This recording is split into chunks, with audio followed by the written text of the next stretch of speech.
Hello everybody, welcome to Pathfinders Academy for CAPF। जैसे कि आप सभी जानते हैं, हमने एक नया कोर्स लॉन्च किया है जिसका नाम है फास्ट ट्रैक, और उसमें फ़िलहाल हम हिस्ट्री देख रहे हैं। So brief information about academy. 2018 was the glorious year for our academy. At that year there are 120 selections for CAPF from our academy. This is photo of our mentor Dr. Prashant Jagtap. He is ex-assistant commandant CISF. About Dr. Jagtap, he is a passionate teacher, professional soldier and qualified doctor and psychologist. He is an MBBS MA psychology by qualification and pursuing MA security and defense laws from Nalsar University of Law. He is the author of 3 best-selling books for CAPF assistant commandant preparation for McGraw-Hill publication. He joined CISF in 2014 after cracking UPSC CAPF assistant commandant exam in 2012 with All India rank 80. He has served in CISF for 5 years as assistant commander. He has previously worked as medical officer on a class 1 rank with Government of Maharashtra and as assistant lecturer in forensic medicine in RCSM Government Medical College, Kolhapur, Maharashtra. This is about me. My name is Utkarsh Tamboli. I have 2+ years of the teaching experience in both online and offline forms. I am preparing for the civil services examination with history as an optional subject. तो कल के lecture में हमने देखा था there was Satavanas and deep south state formation. Deep south जो था वहाँ पे स्टेट फॉर्मेशन हो रहा था, और डेक्कन में उसी टाइम पे सातवानास का इवोल्यूशन भी चालू हुआ था। And Satavanas were the first state founder in the Deccan region. Deccan में सबसे पहले अगर किसी ने स्टेट फॉर्म किया था, they were the Satavanas. Okay, proper state. और जो हमने कल देखा था ये डीप साउथ वाला और ये सातवानास वाला। तो सातवानास का सक्सेशन डेक्कन में हुआ था बाय द वाकाटकास।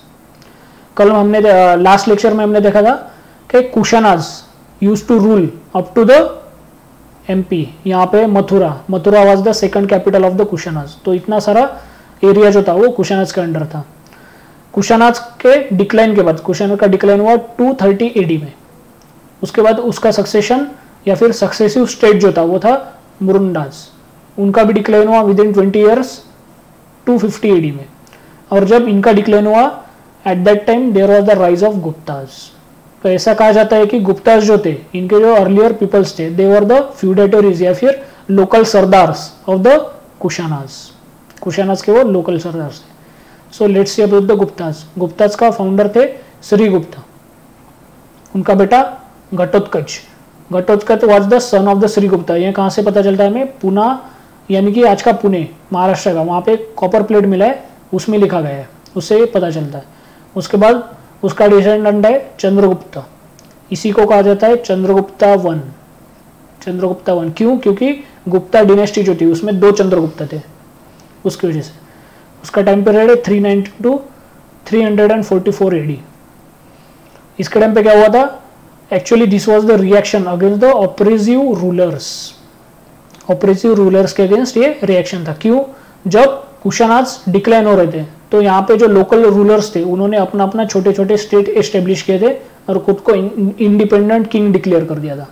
पर हुआ क्या, ये छोटे छोटे स्टेट होने की वजह से इनके पास कम वेल्थ कम थी। तो उसकी वजह से ये क्या करते थे, ज़्यादा वेल्थ मिलनी चाहिए, इसकी वजह से अनरीजनेबल टैक्सेस लगाते थे।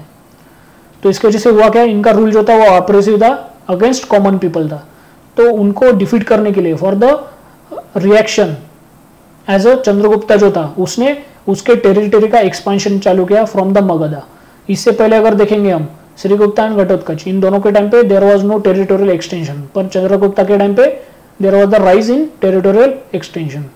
Okay, he married with the Licchavi princess Kumar Devi. Kumar Devi से इसकी शादी हुई थी। अभी लिच्छवी जो थे, जब हमने महाजन पदार्थ देखे थे तो उसमें हमने देखा था रिपब्लिक में वन ऑफ द रिपब्लिक था जिसका कैपिटल थी वैशाली। तो यहाँ पे जो रिपब्लिक में अलग अलग क्लैंस आते थे, so one of the clan was Licchavi, और ये तब से वहाँ पे रूल कर रही थी। लिच्छवी महाजन पदार्थ के टाइम से उसी एरिया में रूल कर रही थी। तो लिच्छवीज की प्रिंसेस थी जिसका नाम था कुमार देवी। उसके साथ चंद्रगुप्ता वन की मैरिज हुई थी। ही टाइटल हिमसेल्फ एज महाराजाधिराजा। हमेशा याद रखो जहां पे भी ये महा वर्ड आता है इट मीन्स इसके नीचे कोई ना कोई लोकल सरदार है, यानी कि फ्यूडेटरीज है। महाराजाधिराजा, अगर ये वर्ड को तोड़ेंगे हम, महा इट मीन्स बड़ा, किससे? राजा से, यानी कि there are multiple local kings जिन्हें वो खुद को राजा कहते थे। तो महाराजाधिराजा it means what? The king of king, king of king, राजाओं का राजा, यानी कि महाराजाधिराजा। तो गुप्ताज के टाइम पे आप हमेशा महा नाम का वर्ड देखोगे। क्यों? क्योंकि गुप्ताज के टाइम से there was the starting of the feudatories या फिर फ्यूडलिज्म इन इंडिया।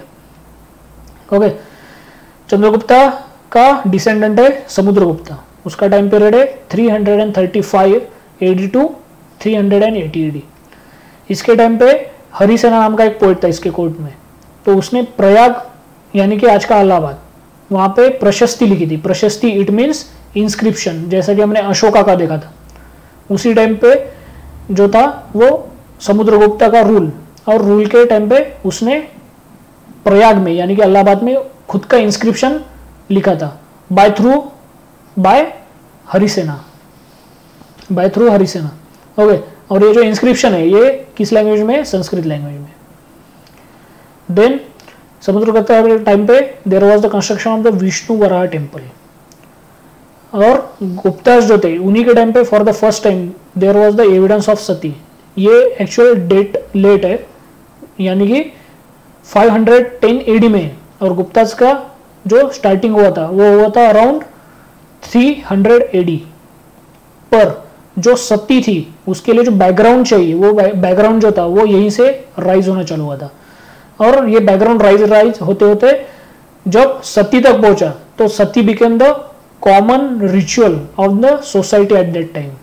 ओके, तो फर्स्ट एविडेंस कहाँ पे मिलता है? वो मिलता है हमें ईरान के एरिया में। ओके, ईरान में मिलता है हमें।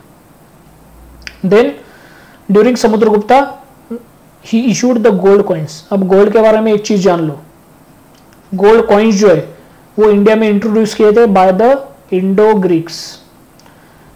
पर जो गोल्ड कॉइन्स सबसे प्योर थे, purest gold coins of the Indian history, वो इशू किए थे कुशानाज ने। ओके, और सबसे ज्यादा क्वांटिटी में, सबसे ज्यादा नंबर में जो गोल्ड कॉइन्स इशू किए थे वो किए थे गुप्ताज ने। ये गोल्ड कॉइन्स के बारे में 3 फेजेस है, याद रखो। Indo Greek introduced, Kushana purest, Gupta's largest. Okay, तो समुद्रगुप्ता ने जो गोल्ड कॉइन इशू किए थे उस पर उसका खुद का इमेज है, ही वॉज प्लेइंग वीणा। इससे क्या पता चलता है कि Samudragupta was very interested in art and culture. At the same time he used to title himself as a Kaviraj. तो इससे भी ये फिर से जो हमारा इन्फ्रेंस है वो कंसोलिडेट होता है कि he was interested in art and culture. क्यों? क्योंकि कविराज, कवि यानी कि पोएट, वो खुद को किंग ऑफ द पोएट बोलता था, Kaviraj. Then he started many campaigns against the Attavik rajas. Attavik rajas जो थे they were the kings of the forest, forest king थे, और जो मेनली उस टाइम का अर्बन सेंटर था उसको डिस्टर्ब करते थे। तो उसकी वजह से समुद्रगुप्ता ने अट्टाविक राजाज के खिलाफ कैंपेन भी चालू किए थे। In this box left side में आप देख सकते हो, these are the 2 gold coins.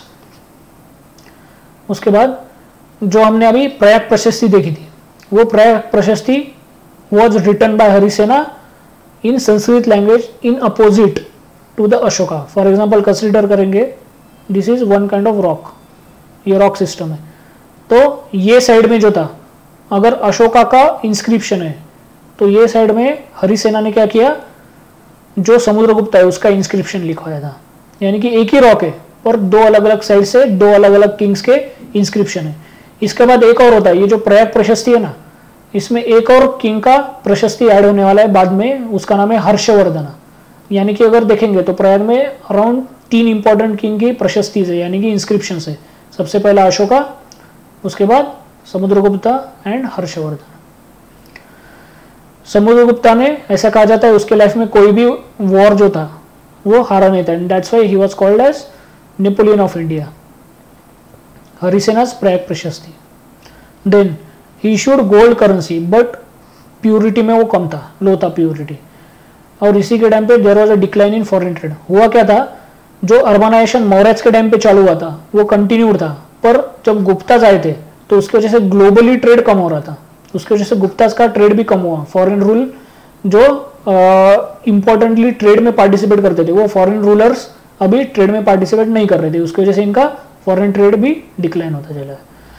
अब जो समुद्रगुप्त था उसने उसका एम्पायर 5 डिविजन्स में डिवाइड किया था। सबसे पहला है गंगा यमुना दोआब, वहाँ के जो रूलर्स थे उनके जो भी किंगडम थे वो डायरेक्टली एक्सेसिबल थे गुप्ताज के लिए, तो उसकी वजह से जो छोटे गंगा यमुना दोआब में इंडिपेंडेंट किंगडम थे उनको गुप्ताज क्या करते थे, स्पेशली समुद्रगुप्ता डिफीट करता था एंड एनेक्स करता था, यानी कि उनको अपनी टेरिटरी में मिला लेता था।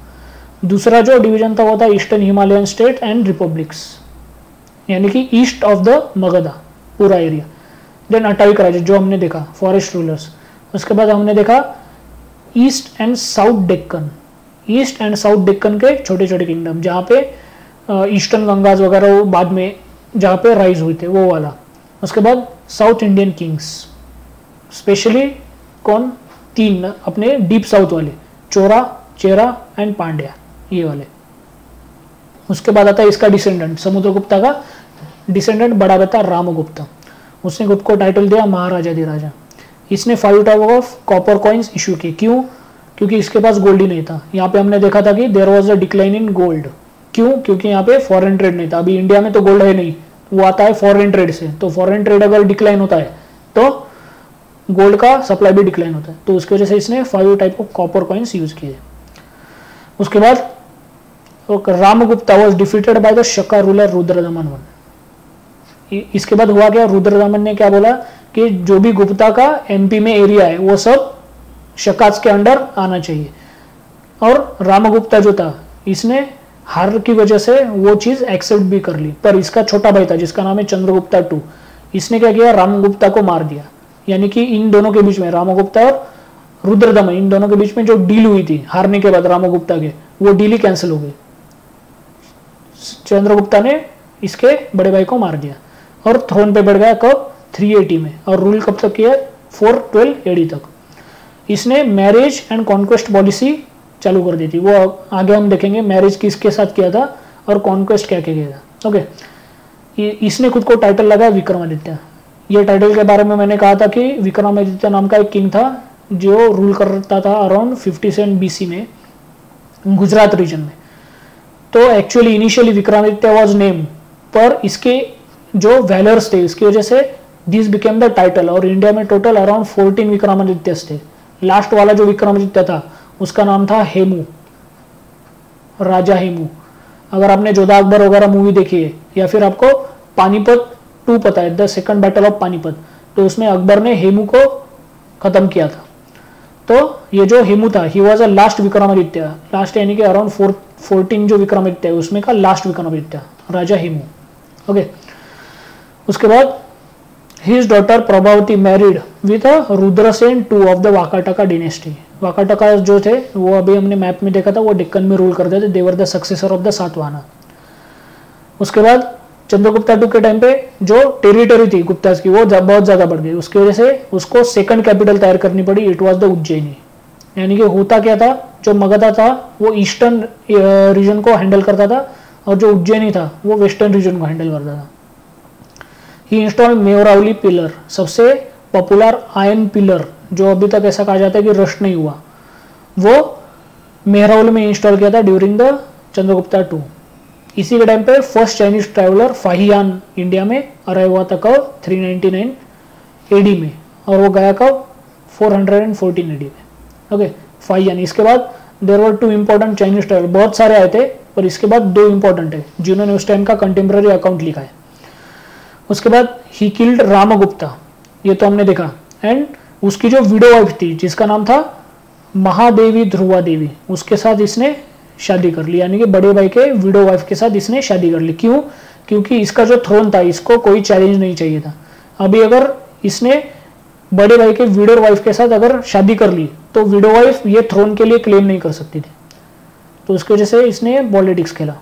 उसके बाद he also married Naga princess Kuber Naga, और जो प्रभावती गुप्ता जो है she was the daughter of the Kuber Naga and Chandragupta II। Okay, उसके बाद देखते हैं आगे क्या हुआ। तो with the Vakatakas he conquered Gujarat. Obviously इसका बड़ा भाई जो था उसको गुजरात के शकाज ने, रुद्रदमन ने डिफीट किया था, तो बंदे को बदला तो लेना था, तो बंदे ने क्या किया, वाकाटकाज के साथ मैरिज अलायंस किया और गुजरात को जीत लिया फ्रॉम द शकाज। इंडियन हिस्ट्री में हमेशा याद रखो, देयर वर ओनली 2 किंग्स जिनके पास 9 जेम्स थे, नवरत्नास जिनको कहा जाता है। एक थे Chandragupta II of the Gupta dynasty and second was the Akbar. So in Indian history there were only 2 incidents where there were 9 gems in the court. कौन? Chandragupta II and Akbar, 2। एक एंशिएंट वाला है, एक मिडाल वाला है। Then there was the rise in Puranic Hinduism. अब ये चीज है क्या, अर्लियर क्या था, वैदिक ट्रेडिशन अलग थी, भगवतिज्म अलग था, शैविज्म अलग था एंड शक्तिज्म अलग था। पर गुप्ताज के जो पीरियड थे वो टाइम आते आते इन सब ने क्या किया, एक दूसरे के साथ मिंगलिंग चालू कर दिया और एक प्रॉपर एक बड़ा रिलीजन जो हिंदुइज्म कहलाता है वो बना इस टाइम पे। ओके, और ये जो अर्लियर अलग अलग रिलीजन थे, वैदिक रिलीजन अलग था, भगवतिज्म अलग था, शिविज्म अलग था, शक्तिज्म अलग था, तो ये अलग अलग रिलीजन जो थे वो सेक्ट बन गए और इन्होंने क्या किया, एक नया बड़ा रिलीजन हिंदुइज्म तैयार किया। क्यों? क्योंकि ये जो सारे उस टाइम के इंडिविजुअल छोटे छोटे रिलीजन थे, इन सब में कुछ कॉमन चीजें थी और ये कॉमन चीजें एक हो गई और उससे ये चीज बनी। ओके, उसके बाद जो चंद्रगुप्ता II था, इसके टाइम पे आपको पता है कि जो गुप्ता एम्पायर वो फ्लोरिश हो रहा था और टेरिटरी बढ़ी थी। अभी ऑब्वियसली अगर टेरिटरी बढ़ेगी तो एग्रीकल्चर जो है वो बढ़ेगा, अगर एग्रीकल्चर बढ़ेगा तो वेल्थ बढ़ेगी, अभी वेल्थ बढ़ेगी तो ऑब्वियसली टैक्सेस को भी बढ़ाना पड़ेगा and that's why there was the institutionalisation of the taxation. और टैक्स कितना लगाया जाता था उस टाइम पे, 1/6 ऑफ द प्रोड्यूस, जितना भी प्रोडक्शन होगा उसका 1/6 टैक्स। उसके बाद आता है उसका डिसेंडेंट जिसका नाम है कुमारगुप्त।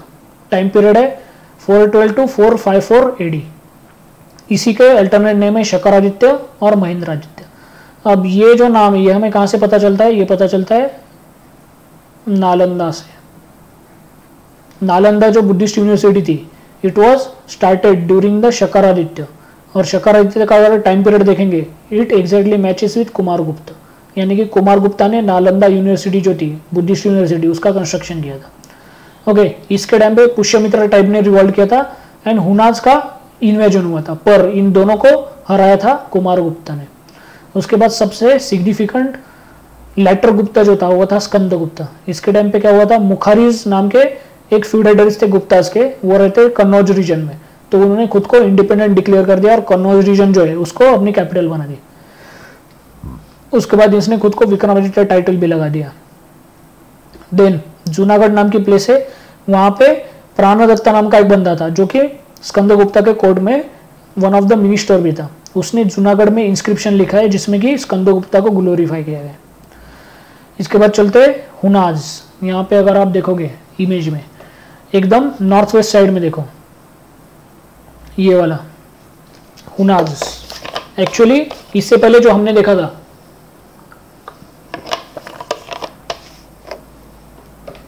कि there were the Central Asian invasions, same Hunas का भी था। Hunas were the white peoples, जो यूरोपियन व्हाइट कलर होता है वो काइंड ऑफ, और वो भी नॉमैडिक ट्राइब के जैसे थे और उन्होंने इंडिया में अटैक करने चालू कर दिए थे टाइम से। ओके, सो आगे चलते हैं।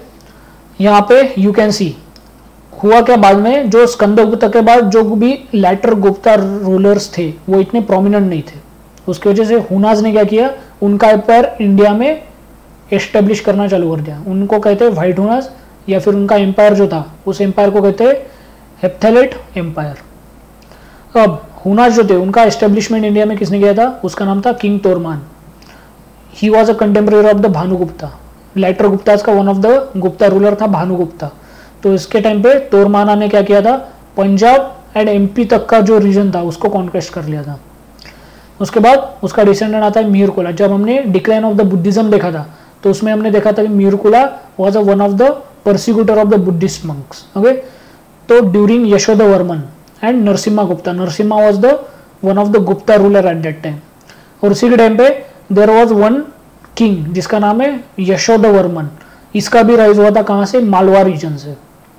Okay, Then he was a Shevet and he also persecuted the Buddhist monks.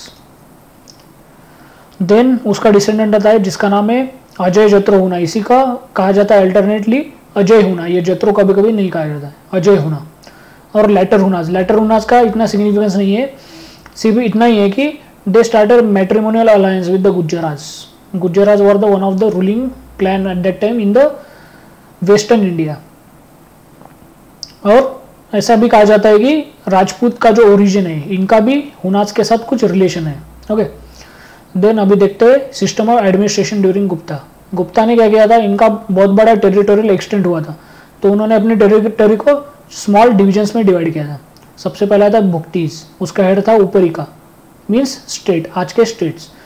उसके बाद विषया, हेड है विषयापति यानी कि आज के डिस्ट्रिक्ट्स। उसके बाद वित्तीज, ये इधर विलेजेस होते थे या फिर स्मॉल डिस्ट्रिक्ट यानी कि आज के टाइम पे हम जिनको टाउन्स कहते हैं वो वाले।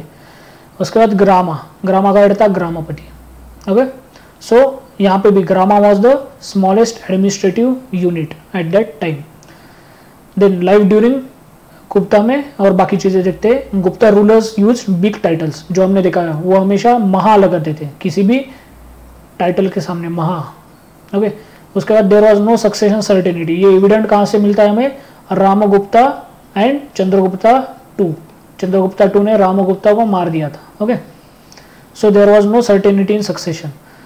There was standing army and feudatories, obviously हमने देखा था ये महा लगाते थे, यानी कि इनके पास बहुत सारे छोटे छोटे किंग्स थे, राजास थे, जो as a feudals as a sardars work करते थे। तो इनको डर था कि कई फ्यूडेटरी अलायंस बना के इनको हरा ना दे, तो उसकी वजह से गुप्ताज ने अलग से स्टैंडिंग आर्मी भी क्रिएट की थी। उसकी वजह से there was the rise in sophisticated judiciary due to Smritis. Smritis जो है वो हिंदुइज्म के उस टाइम के लॉज कहे जाते हैं। स्मृति जो है they are nothing but the laws. Okay, तो ये लॉज जो थे उस टाइम पे कंपाइल किए गए थे along with the Puranas and Itihasa text. Purana and Itihasa text Smritis को भी कंपाइल किया गया था। अब ऐसा नहीं था कि इससे पहले इंडिया में जुडिशियल सिस्टम नहीं था, वो था, पर जुडिशियरी के जो लॉज रूल्स है वो प्रॉपरली रिटन नहीं थे। For the first time there was the written laws, और यहाँ पे सोफिस्टिकेटेड जुडिशियरी का राइज हुआ। Then there was the starting of the administrative boards in the districts. क्यों? क्योंकि लोकल लेवल पे जनरली फ्यूडेटरीज होते थे, तो किंग का कोई रोल नहीं था, तो किंग ने क्या किया, लोकल लेवल पे ऐसे बोर्ड्स बनाए सो दैट किंग का डायरेक्ट इंटरवेंशन हो लोकल लेवल पे। ओके, इन शॉर्ट अगर बोला जाए तो फ्यूडेटरीज को बाईपास करने के लिए ये वन ऑफ द एफर्ट था। उसके बाद there was the rise in guilds. Guild जो है आज के जो ट्रेड यूनियंस होते इससे सिमिलर मिलते जुलते थे। ओके, आज के जो ट्रेड यूनियंस है उसी से मिलते जुलते ऑर्गेनाइजेशन थे जिनको गिल्ड कहा जाता था। Then initially Gupta used gold coins, जिनको कहा जाता था दिनारा type of coins, but laterally they use silver and copper coins. यहाँ पे कॉपर नहीं लिखा है बट स्टिल कॉपर कॉइन्स भी इन्होंने यूज करना चालू। क्यों? क्योंकि इनके पास गोल्ड का जो सप्लाई था वो कम हो रहा था। क्यों? क्योंकि इनके पास जो फॉरेन ट्रेड था वो भी डिक्लाइन हो रहा था। उसके बाद दे यूज प्रोमिनेंटली सिल्क ट्रेड। क्यों? क्योंकि इंडिया में उस टाइम पे सिल्क रोड जो था उसके बहुत सारे ब्रांचेस आते थे, so it was easy for the Gupta traders and Gupta rulers to enter into silk trade, और ये प्रॉफिटेबल ट्रेड भी था उस टाइम पे। उसके बाद ऑफिसेस के बारे में देखते हैं। जो किंग था he was the highest office and it became hereditary and autocratic office. Autocratic यानी कि एक ही बंदे के पास पूरी पावर। उसके बाद फिर से देखो, यहाँ पे मैंने कहा था महा, जहाँ जहाँ पे महा आता है इट मीन्स वहाँ पे फ्यूडलिज्म स्टार्ट हो चुका है। महाबलाधिकृता, इसी को अल्टरनेट नाम है महासेनापति यानी कि कमांडर इन चीफ। उसके बाद संधि विग्रह, संधि इट मीन्स पीस, विग्रह इट मीन्स ब्रेकिंग, यानी कि स्पेशली समुद्रगुप्ता के टाइम पे ये होता था, कुछ स्टेट के साथ संधि यानी कि पीस होता था, कुछ लोग कुछ स्टेट को समुद्रगुप्ता एनेक्स कर लेता था वॉर करके, तो संधि विग्रह ये नाम की जो पोस्ट थी it was for the foreign minister. उसके बाद महाप्रतिहारा यानी कि पैलेस गार्ड। उसके बाद महादंड नायका, दंड यानी कि जस्टिस,